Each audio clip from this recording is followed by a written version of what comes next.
أعوذ بالله من الشيطان الرجيم.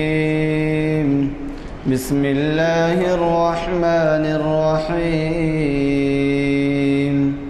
أفحسبتم أنما خلقناكم عبثا وأنكم إلينا لا ترجعون. فتعالى الله الملك الحق لا إله إلا هو رب العرش الكريم. ومن يدع مع الله إلها آخر لا برهان له به فإنما حسابه عند ربه إنه لا يفلح الكافرون. وقل رب اغفر وارحم وأنت خير الراحمين. صدق الله العظيم.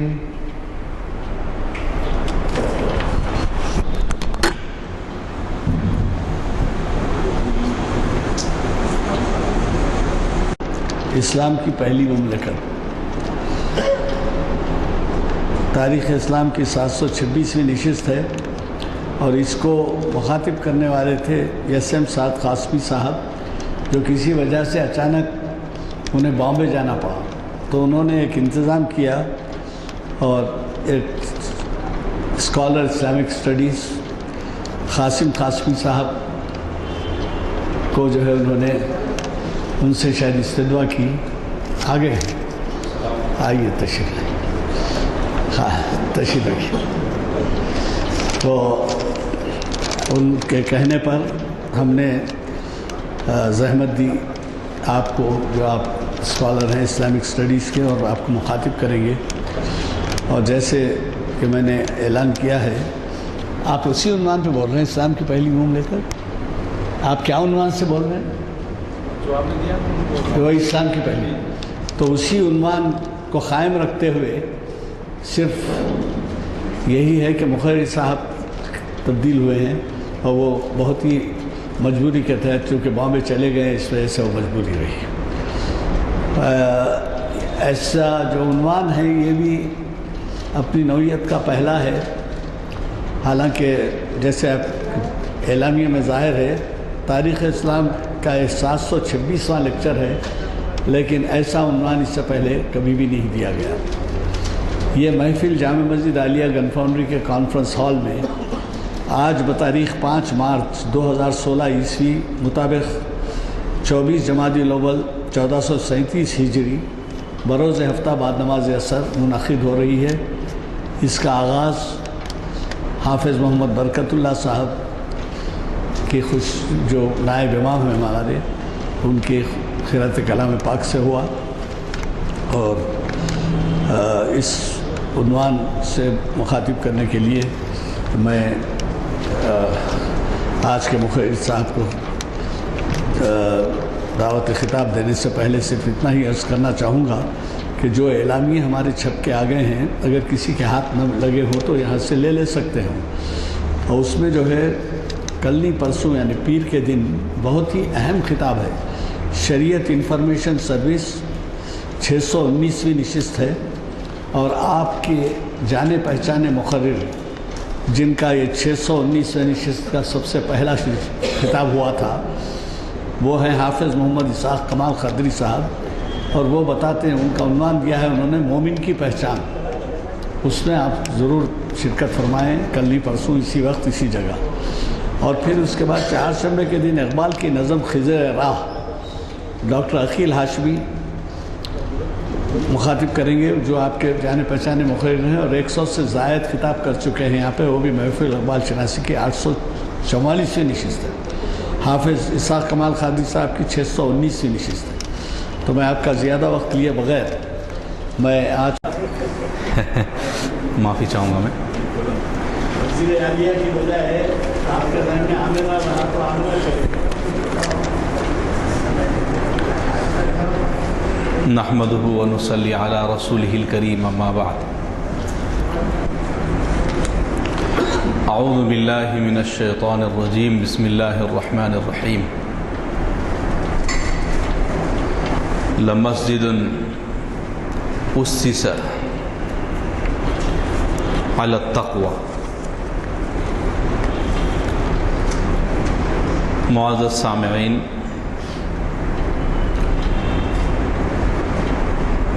آج کا جو موضوع ہے،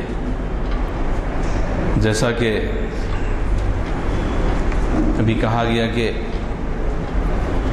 یہ اب تک کے تمام موضوعات میں سے یہ ایک انوکھا موضوع ہے، اور اب تک کوئی اس موضوع پر بات نہیں ہوئی ہے. واقعی موضوع اتنا وسیع ہے کہ اس کے لیے ہمیں کم از کم 2-3 گھنٹے کا ٹائم تو چاہیے، لیکن حکم ہوا ہے اس کو سمیٹتے ہوئے بات کرنے کی. تو میں بغیر کسی تمہید میں جانے کے میں شروع کروں گا. قبول اسلام سے پہلے مدینہ کی کچھ مختصر تاریخ رہی ہے. بنی ثعلبہ میں سے ایک شخص کا نام تھا حارثہ. ان کا تعلق یمن سے تھا، یمنی تھے. ان کے حارثہ کے ایک ہی بیوی سے 2 بیٹے تھے. ایک کا نام تھا اوس اور دوسرے کا نام تھا خزرج. اوس اور خزرج یہ حارثہ کے ایک بیوی سے 2 بیٹے کا نام ہے. ان دونوں کی اولاد یثرب میں آ کر آباد ہو گئی. مدینہ کا پہلا نام جو ہے وہ یثرب ہے. نبی پاک صلی اللہ علیہ وسلم کے آمد کے بعد اس شہر کا نام مدینہ رکھا گیا. تو یثرب میں آباد ہوئی، اور تمام انصار جو مدینہ میں تھے وہ انہی دونوں کی اولاد تھی. مدینہ میں پہلے سے ہی یہودیوں کا قبضہ تھا، اور یہودیوں نے ان دونوں کی اولاد کو، خزرج اور اوس، ان دونوں کی اولاد کو وہاں کے سرسبز شاداب کے جو حصے تھے اس میں جمنے نہیں دیا. بالآخر یہ لوگ مجبور ہو کر مدینے سے باہر، مدینے کے اطراف میں بنجر زمینوں میں کاشتکاری کرتے تھے، اور بہت مشکل سے اپنی زندگی بسر کرتے تھے. اور اس پر مزید یہ ہوا یہودیوں کی طرف سے کہ ان دونوں اوس اور خزرج دونوں کے خاندان پر ظلم پہ ظلم ہونا شروع ہو گیا. بالآخر جب ظلم کی انتہا ہو گئی تو ان لوگوں نے، یعنی اوس اور خزرج کی اولاد نے، اپنے ہم قبیلہ اور اپنے ہم نسب غسانیوں کو مدد کے لیے بلایا گیا، اور کہا کہ ہمارے ساتھ ظلم ہو رہا ہے، اگر ہماری مدد کی جائے تو ہمیں جینے کا صحیح حق ہے وہ مل سکے گا.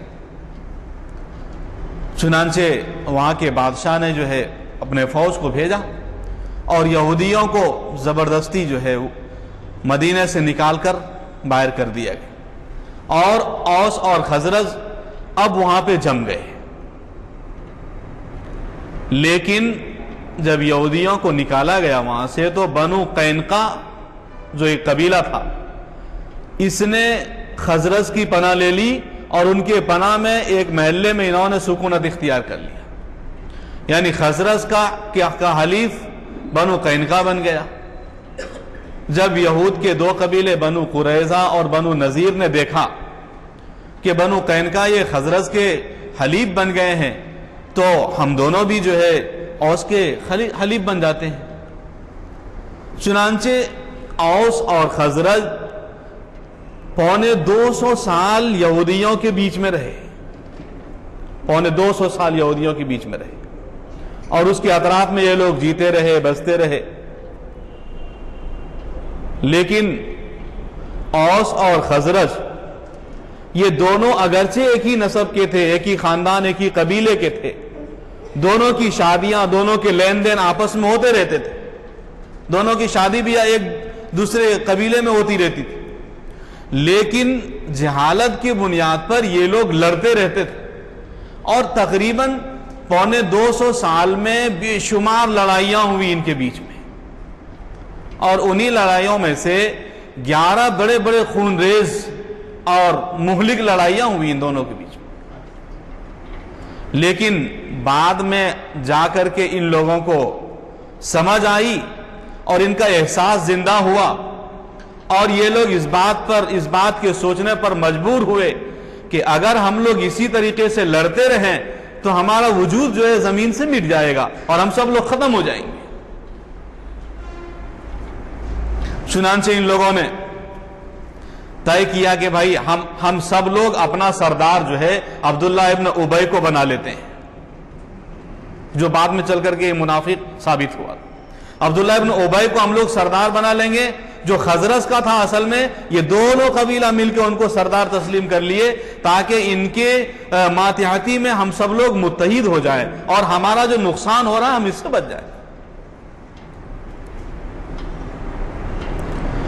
لیکن ان کے ہمسایہ جو یہودی تھے وہ کچھ ایسی باتیں کرنے لگے کہ جن سے ان کا جذبہ بیدار ہوا۔ یہودی کہتے تھے کہ دیکھو عنقریب ایک نبی آنے والا ہے، جب ہم لوگ اس نبی کو دیکھیں گے تو ہم سب لوگ اس کی پیروی کر لیں گے، اور ان کی پیروی کر کے ہم ان کے ساتھ مل جائیں گے، اور ملنے کے بعد ہم سب لوگ تمہیں ماریں گے اور تم سب پر ہم لوگ غالب آ جائیں گے۔ جب ان اوس اور خزرج کے کان میں یہ بات پڑی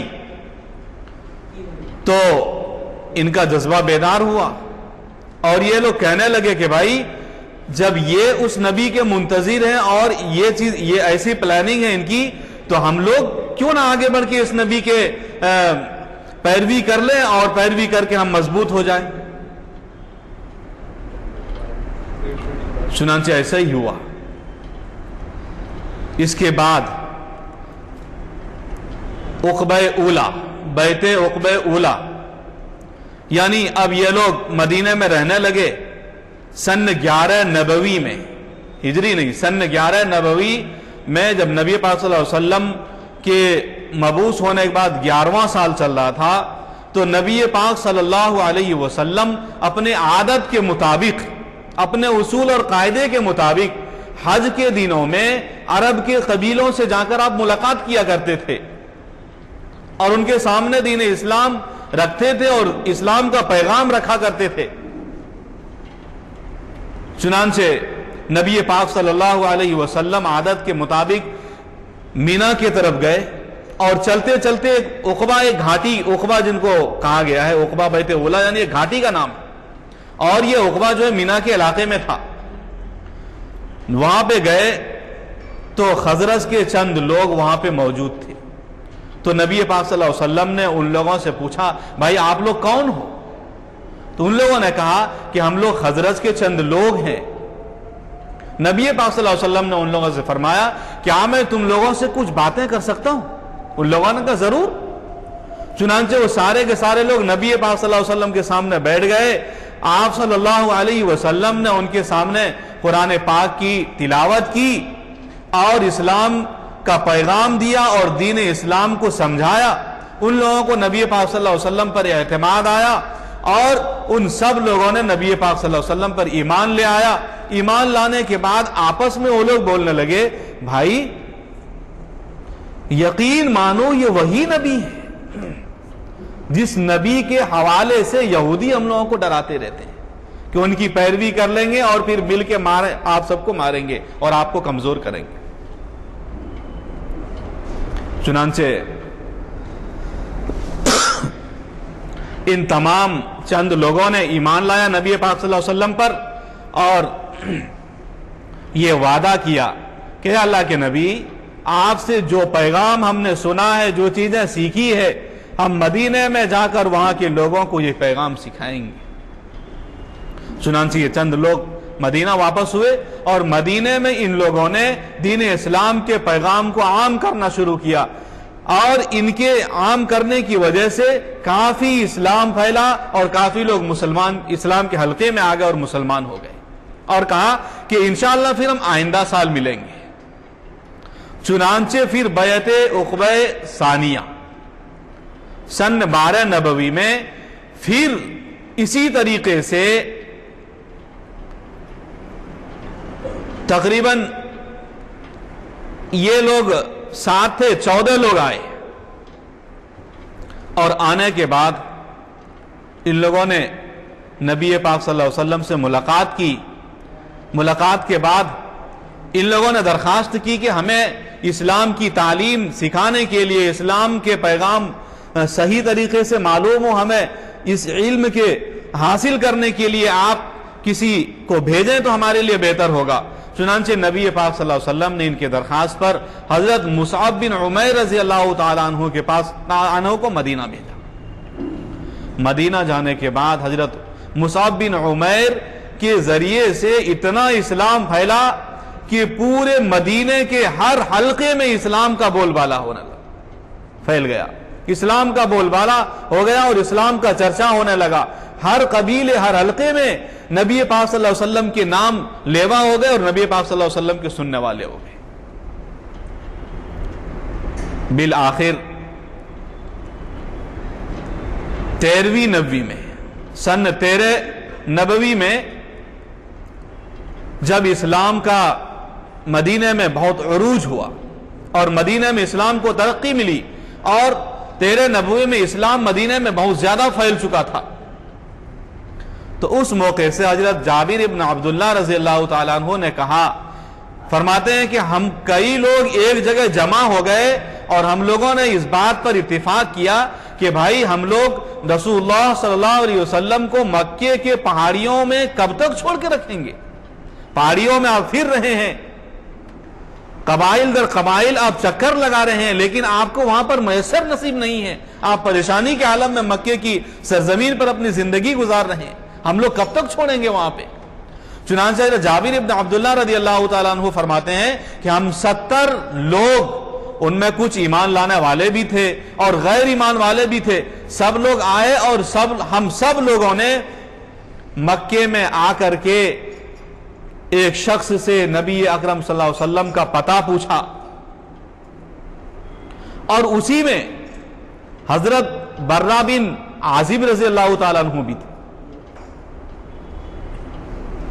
ایک شخص سے پتہ پوچھا گیا، معلوم کیا گیا، انہوں نے کہا کہ دیکھو بھائی حرم چلے جاؤ، وہاں پہ محمد عربی صلی اللہ علیہ وسلم عبداللہ ابن عباس کے ساتھ بیٹھے ہوئے ہوں گے۔ چنانچہ وہ لوگ آئے، آنے کے بعد حضرت عباس رضی اللہ تعالیٰ عنہ نے ان تمام جو بڑے بڑے سردار آئے تھے، 70 کے 70 تو نہیں تھے، جو بڑے بڑے سردار نبی پاک صلی اللہ علیہ وسلم سے ملنے کے لیے آئے تھے، ان سے بات چیت کی۔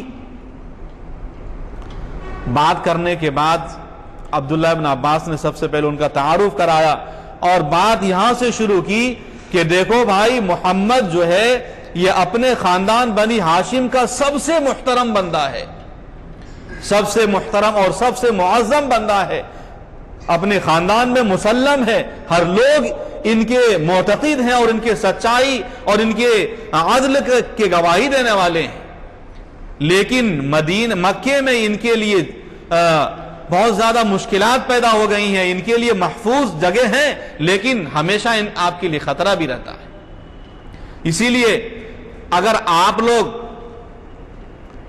اس بات کی امید دلاتے ہیں کہ اگر ہم نبی پاک صلی اللہ علیہ وسلم کی مکمل حمایت کریں گے تو آپ سب لوگ اس ذمہ داری کو اٹھا لو اور نبی پاک صلی اللہ علیہ وسلم کو اپنے یہاں لے کے چلے جاؤ، چونکہ نبی پاک صلی اللہ علیہ وسلم کا ارادہ ہے کہ اب مکے کو چھوڑ کر آپ کے یہاں جائیں۔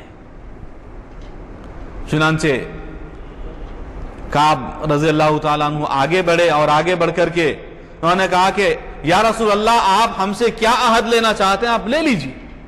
نبی پاک صلی اللہ علیہ وسلم نے ان کے سامنے قرآن کریم کی تلاوت فرمائی اور دین اسلام کا پیغام دیا اور فرمایا کہ میں آپ لوگوں سے اس بات پر بیعت لیتا ہوں کہ آپ سب لوگ میری ایسی حمایت کریں گے جس طریقے سے آپ اپنے بچوں اور اپنے بال اور اپنے جان کے لیے حمایت کرتے ہیں۔ چنانچہ ان لوگوں نے کہا کہ بالکل ہم آپ کی ایسی حمایت کریں گے جس طریقے سے ہم اپنے جان کی، اپنے بچوں کی حمایت کرتے ہیں۔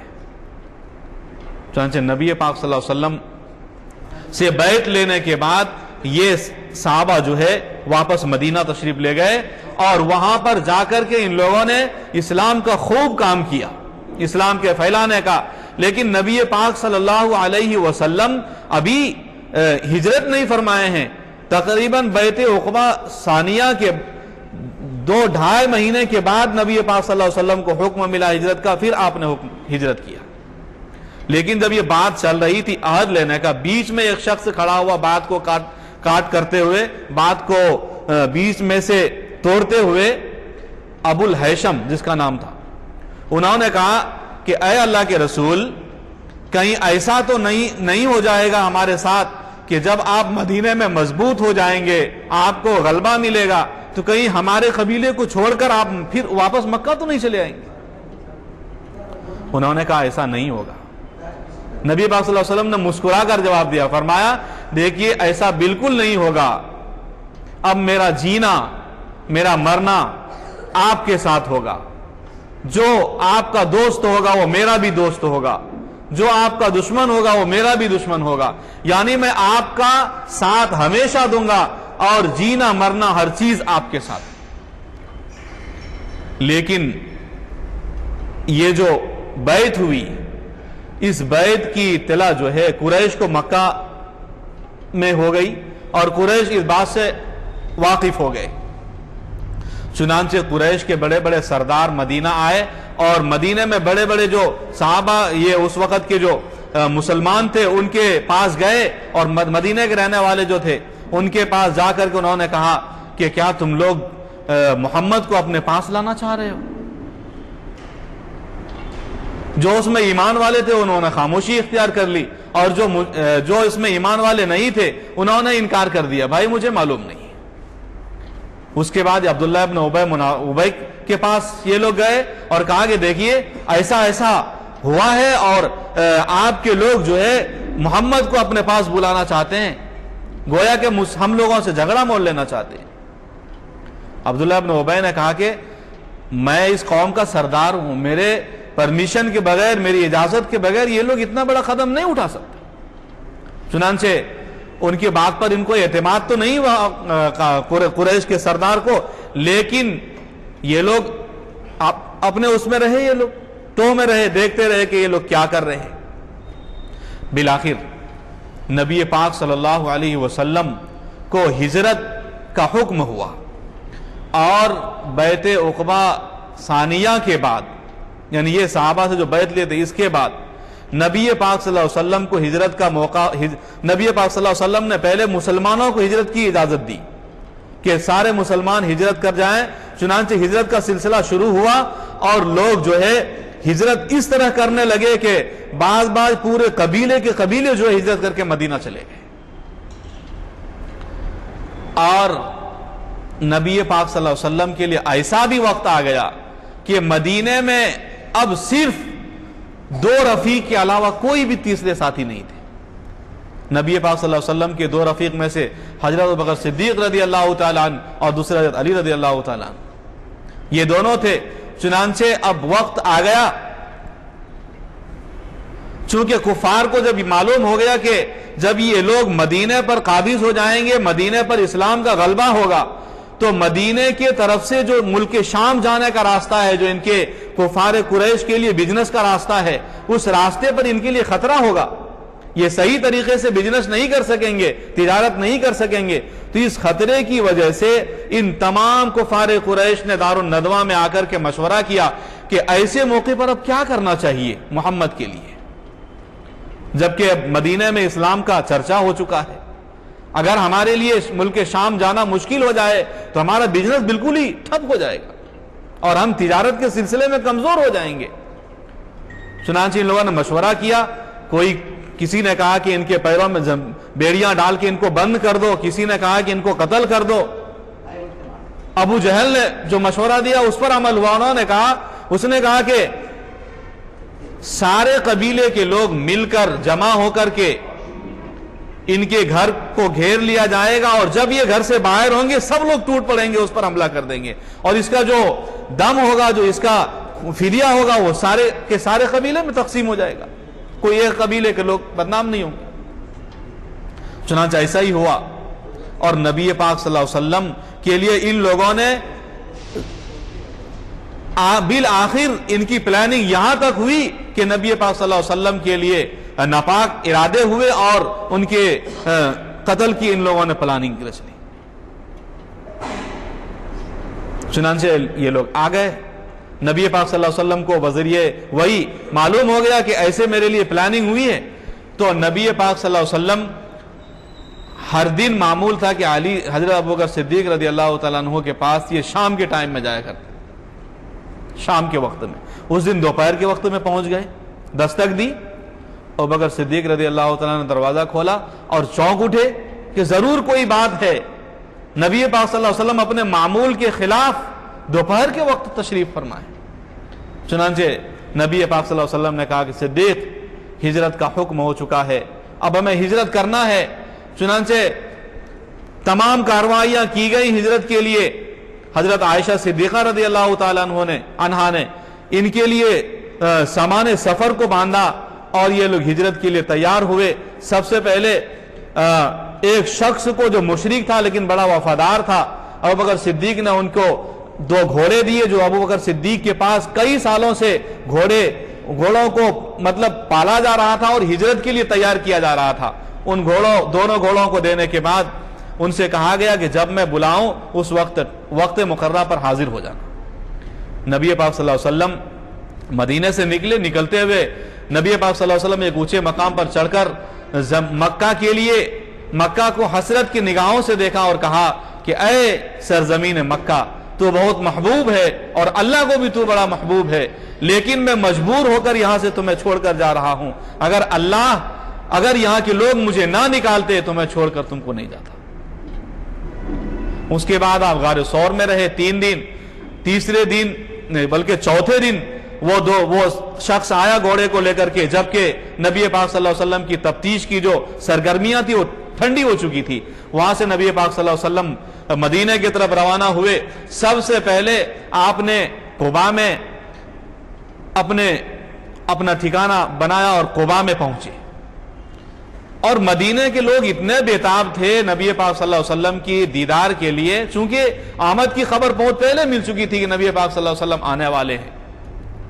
ہر دن مدینہ کے لوگ اس راستے پر جاتے تھے جو راستہ شہر میں آنے کے لیے تھا، اور صبح سے اس وقت تک وہاں پر بیٹھے رہتے تھے نبی پاک صلی اللہ علیہ وسلم کے انتظار میں، جب تک کہ دھوپ تیز نہ ہو جاتی تھی۔ جب دھوپ تیز ہوتی تھی پھر وہ لوگ واپس جاتے تھے گھر۔ اسی طریقے سے دوپہر کے وقت میں جب کہ مدینے سے لوگ انتظار کرنے والے چلے گئے، تو اس وقت نبی پاک صلی اللہ علیہ وسلم ابوبکر صدیق رضی اللہ تعالیٰ عنہ کے ساتھ تشریف فرما آئے، اور سب سے پہلے قباء میں جا کر کے ایک کھجور کے درخت کے سائے میں آپ نے آرام فرمایا۔ صحابہ کو معلوم ہوا، مدینے کے صحابہ دوڑتے ہوئے جوش و جذبے میں آئے۔ ابھی معلوم نہیں، انہوں نے صحابہ کو حضور کو دیکھا نہیں ہے، صرف سنا ہے، حضور کے تعلق سے دیکھا نہیں ہے۔ چنانچہ یہ لوگ ابھی پہچان نہیں سک رہے ہیں کہ کون سے محمد ہیں۔ ابوبکر صدیق ایک طرف ہے، ایک طرف محمد ہے، دونوں کے نام ایک کے بارے میں معلوم ہے کہ محمد ہے ان میں سے ایک، لیکن کون ہے یہ پہچان نہیں ہو سکی۔ ابوبکر صدیق رضی اللہ تعالیٰ عنہ نے سایہ کرنے کے لیے جب چادر نبی پاک صلی اللہ علیہ وسلم کی طرف ایسا اٹھایا تو سب لوگ سمجھ گئے کہ محمد صلی اللہ علیہ وسلم یہ ہے۔ البتہ قباء میں تشریف فرما ہوئے آپ، وہاں پر آپ نے مسجد قباء کی تعمیر فرمائی، پھر وہاں سے آپ مدینے کی طرف روانہ فرمائے۔ مدینہ استقبال کے لیے پورے کے پورے مدینے کے لوگ اپنے گھروں کو چھوڑ چکے تھے، بچے، بوڑھے، عورتیں، مرد۔ عورتیں چھتوں پر چڑھ گئی تھیں دیدار محمد مصطفیٰ صلی اللہ علیہ وسلم کے لیے، نبی پاک صلی اللہ علیہ وسلم کے دیدار کے لیے، اور بچے جو ہے گلیوں میں اور اس راستے کے دونوں طرف قطار لگا کر تھے، اور سب لوگ جو ہے نبی پاک صلی اللہ علیہ وسلم کی آمد پر خوشی کا اظہار کر رہے تھے، اور وہ لوگ یہ شعر پڑھ رہے تھے، طلع البدر علینا من ثنیات الوداع ہمارے اوپر تو 14ویں رات کے چاند آ گئے. یعنی خوشی کی اتنی کہ اس کی کوئی انتہائی نہ تھی. اتنے خوش ہوئے کہ گویا کہ اس سے پہلے کبھی اتنی خوشی ان لوگوں کو نہیں ملی تھی جتنی خوشی محمد عربی صلی اللہ علیہ وسلم کے مدینہ کی آمد پہ ہوئی. نبی پاک صلی اللہ علیہ وسلم مدینہ تشریف فرما ہوئے اور سب سے پہلے مسجد نبوی کی تعمیر فرمائی آپ نے. اور مسجد نبوی کی تعمیر میں آپ نے صحابہ کے ساتھ خود بھی اینٹوں کو اٹھایا اور دیواروں کو کھڑا کیا. نبی پاک صلی اللہ علیہ وسلم نے مسجد نبوی کی تعمیر فرمانے کے بعد مسجد نبوی کی یہ جو تعمیر اس وقت تھی یہ حضرت عمر فاروق رضی اللہ تعالیٰ عنہ کے دور خلافت کے شروع تک ویسے ہی تھی. بعد میں تھوڑی توسیع ہوئی اور خلیفہ مامون الرشید کے زمانے میں اس مسجد کو بڑی توسیع کی گئی اور بڑا آراستہ اور پراستہ کیا گیا. اس کے بعد نبی پاک صلی اللہ علیہ وسلم مدینہ میں تشریف فرما ہو کر سب سے پہلے نبی پاک صلی اللہ علیہ وسلم نے خطبہ دیا. ایک لمبا خطبہ دیا. اس خطبے کے اندر نبی پاک صلی اللہ علیہ وسلم نے تمام لوگوں کو جمع فرمایا اور خطبہ یہ تھا کہ اے مسلمانوں، اے لوگوں،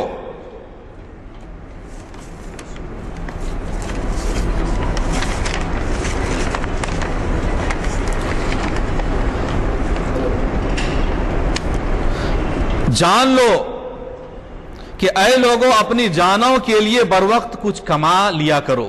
یہ خطبہ تھا جو میں آپ کے سامنے سنا رہا ہوں. خوب جان لو کہ خدا کی قسم تم میں سے ہر ایک کو موت آئے گی اور وہ گلے کو اس حال میں چھوڑ کر رخصت ہوگا کہ کوئی اس پر چرواہا نہ ہوگا. کہا جائے گا کہ تجھ تک میرا رسول نہیں پہنچا تھا کہ میری بات تجھ تک پہنچائی ہو. کیا میں نے تجھے مال نہیں دیا تھا؟ الغرض مدینہ کے لوگوں کے سامنے اللہ کے احسانات گنائیں گے. اس کے بعد نبی پاک صلی اللہ علیہ وسلم مدینہ میں جا کر کے تمام انصار اور مہاجرین کے مابین مواخات کرائیں گے. بھائی چھارا سب کو جمع فرما کر ایک انصاری صحابی کو بلائیں گے اور ایک مہاجر کو بلائیں گے. بلانے کے بعد کہا جائے گا کہ دیکھو یہ مہاجر ہیں، فلاں ہیں، یہ تمہارا بھائی ہے. اس طریقے سے تمام انصار کے ساتھ مہاجرین کو لگا دیا جائے گا اور اس میں چند جو بڑے بڑے نام ہیں جن کے ساتھ رسول پاک صلی اللہ علیہ وسلم نے مواخات کی تھی، ان میں سب سے پہلا حضرت عمر رضی اللہ، ابو بکر صدیق رضی اللہ تعالیٰ عنہ کے مواخاتی بھائی حضرت خارجہ بن زید. خارجہ بن زید کو حضرت ابو بکر صدیق کا مواخاتی بھائی بنایا گیا. پھر عمر رضی اللہ تعالیٰ عنہ کے مواخاتی بھائی حضرت عثمان بن مالک. اس طریقے سے تمام صحابہ، بڑے بڑے صحابہ جو بھی صحابہ تھے چھوٹے، تمام صحابہ کے مواخاتی بھائی طے کیے گئے. یہ انصاری صحابہ اپنے مواخاتی بھائی کو اپنے گھر لے جاتے تھے اور ہاتھ پکڑ کر ساری چیزوں سے واقف کراتے تھے. گھر میں جا کے بتاتے تھے یہ فلاں چیز ہے، اس کا مالک میں ہوں، اس کے مالک آپ بھی ہیں. یہ فلاں چیز ہے، یہ میرا ہے، یہ آپ کا بھی ہے. اور یہاں تک کہ بعض انصاری صحابی نے تو جن کے کئی بیویاں تھیں، یہاں تک کہا کہ میں ایک بیوی کو طلاق دوں گا، اس کے ساتھ آپ میں سے ایک کا نکاح کر دوں گا. یعنی صحابہ کرام، انصاری صحابی نے نبی پاک صلی اللہ علیہ وسلم کے ساتھ اور صحابہ کے ساتھ دل کھول کر تعاون کا معاملہ فرمایا. اور یہ لوگ نبی کو اس حیثیت سے نہیں بلائے تھے کہ ہمارے یہ پناہ گزین ہیں، بلکہ اس حیثیت سے بلائے تھے کہ یہ ہمارے سردار ہیں، یہ ہمارے ہادی ہیں، یہ نبی پاک صلی اللہ علیہ وسلم اللہ کے معزز نبی ہیں اور نبی اللہ تبارک و تعالیٰ کے آخری رسول. اس نسبت سے بلائے تھے.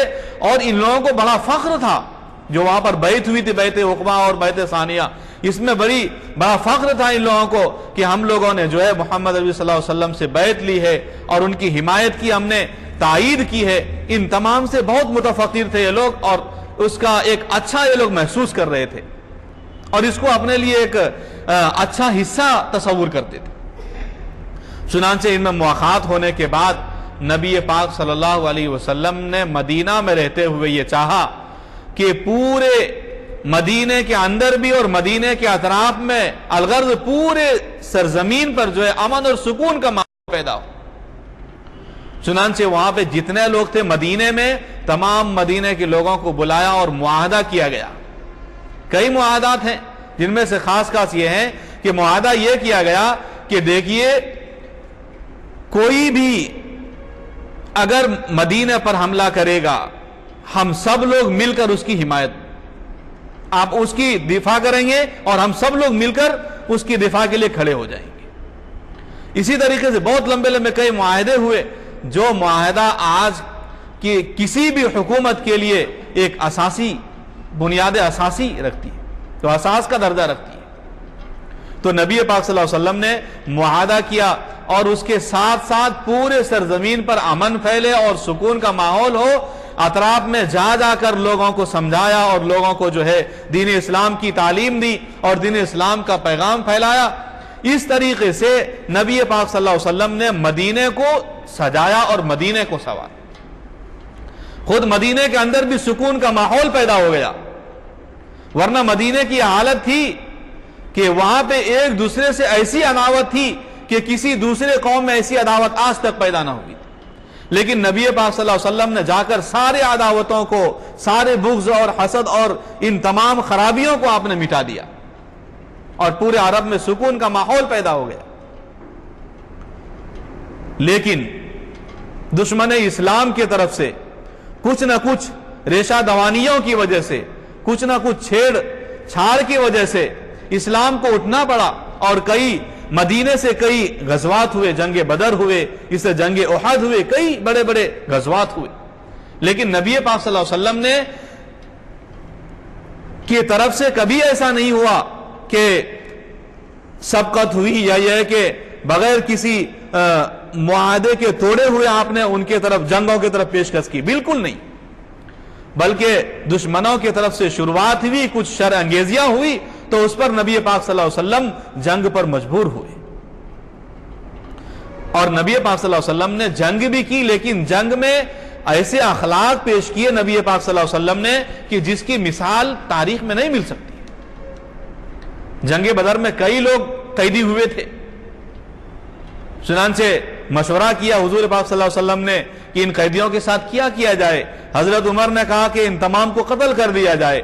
حضرت ابوبکر صدیق نے رضی اللہ عنہ فرمایا کہ نہیں، ان کو فدیہ لے کر چھوڑ دیا جائے۔ چنانچہ اس ابوبکر صدیق رضی اللہ عنہ کے بات پر عمل ہوا، اور جن کے پاس پیسے تھے ان سے فدیہ لے کر ان کو چھوڑ دیا گیا، اور جو بالکل غریب اور نادار تھے ان کو یوں ہی چھوڑ دیا گیا۔ لیکن کئی قیدی جو تھے صحابہ کے پاس، ان کا خود تاثر یہ تھا کہ صحابی جو ہے ایک قیدی کے ساتھ دو صحابیوں کو نبی پاک صلی اللہ علیہ وسلم نے لگا رکھا تھا، چار صحابی کو ان کی دیکھ ریکھ کے لیے، ان کی دیکھ بھال کے لیے لگا رکھا تھا، کہیں ان کو کوئی تکلیف نہ ہو۔